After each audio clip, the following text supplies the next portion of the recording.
সুযোগ্য মেজর ছেলে, মনিরামপুর মাটি মানুষের নেতা, আগামী সংসদ নির্বাচনে মনিরামপুর থেকে সংসদ সদস্য পদপ্রার্থী মুফতি রশিদ বিন বক্তা হযরতকে তার গুরুত্বপূর্ণ নসিহত পেশ করার জন্য সবিনয় অনুরোধ জানাচ্ছি।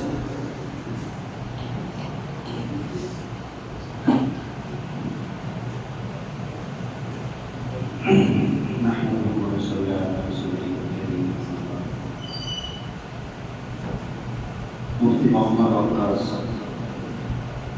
ময়ূরপ্রিয়া ফাউন্ডেশন কর্তৃক আয়োজিত আজকের এই সেলাই মেশিন বিতরণ করব আমরা আয়োজন করতে পেরেছি। এজন্য মহান আল্লাহ পাকের কাছে মহান আল্লাহ পাকের শুকরিয়া জ্ঞাপন করছি।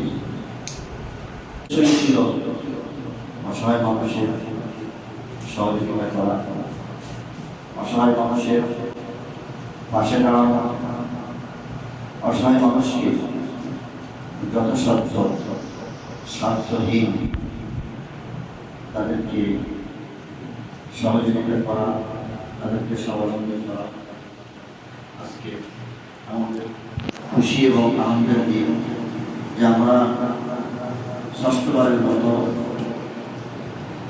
এই স্বাবলম্বী কর্মকাণ্ডের অনুষ্ঠান করতে পারছি। 16 জন অসহায় মানুষের হাতে সেলাই মেশিন তুলে দিচ্ছি। আজকে আমরা সেলাই মেশিন দেওয়ার মূল উদ্দেশ্য হল যারা অসহায় আছে এটাকে অবলম্বন করে গেল তারা তাদের